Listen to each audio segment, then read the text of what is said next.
Good morning, it's January 3rd, and this is To My Liberal Friends. With every election year, we wait for the October surprise. This is some event or some media report that's designed to swing the election.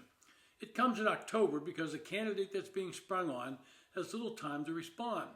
And it catches them in a position where they have to defend themselves instead of being on the offensive late in the campaign. This past year, these type of attacks were not limited to October. They came in a steady stream against Donald Trump.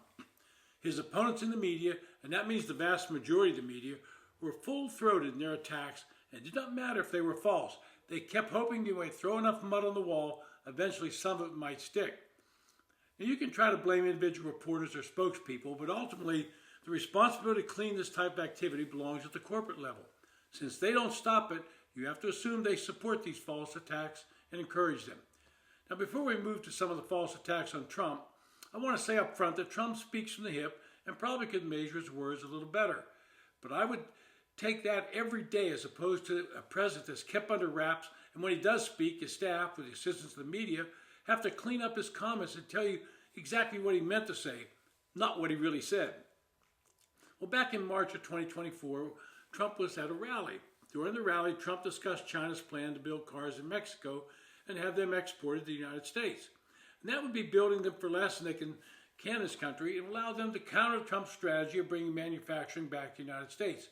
In addressing this issue, Trump said, quote, "We're going to put a 100% tariff on every single car that comes across the line, and you're not going to be able to sell those guys. I get elected.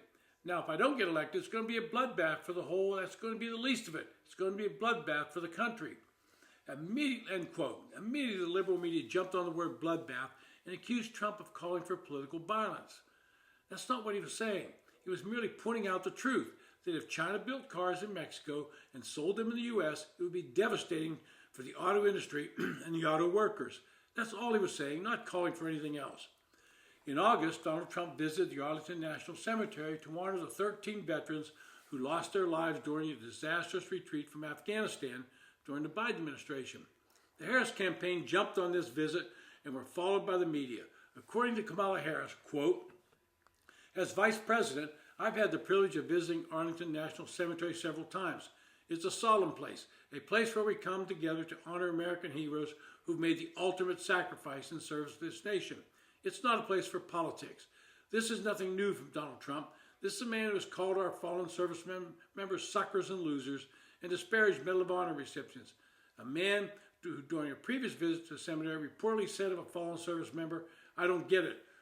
What was in it for them?' End quote. Once again, this was a false narrative. It took 8 Gold Star families to step forward and say they invited Trump to the ceremony. It was not a political event, and they were honored to have him there. They also pointed out that Vice President Harris had never reached out to them over the loss of their servicemen and women in Kabul in 2021. Now, one of my favorite outrages by the media was a comment made by Trump about Liz Cheney, the former Republican congresswoman from Wyoming, who's a virulent anti-Trumper and lost her re-election due to her opposition to Trump. She was on the campaign trail with Harris at numerous events. Trump got tired of her attacks and finally responded, quote, "I think it hurts Kamala a lot, actually. Cheney's a deranged person, but the reason she couldn't stand me is she always wanted to go to war with people. I don't want to go to war. She wanted to go. She wanted to stay in Syria. I took them out. She wanted to stay in Iraq. I took them out. I mean, if up to her, we'd be in 50 different countries. She's a radical war hawk. Let's put her with a rifle standing there with 9 barrels shooting at her, okay? Let's see how she feels about it. When the guns are trained on her face," Trump said, "you know they're all war hawks when they're sitting in Washington in a nice building saying, 'Gee, let's send 10,000 troops right in the mouth of the enemy.'" End quote. Well, the media pounced on that and said Trump was calling for Liz Cheney to face a firing squad or even dire for someone to attack her.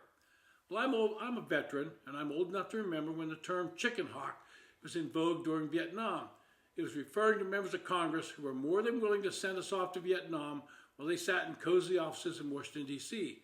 Trump's comment was that Cheney was for sending troops all over the world, but never put herself in any danger.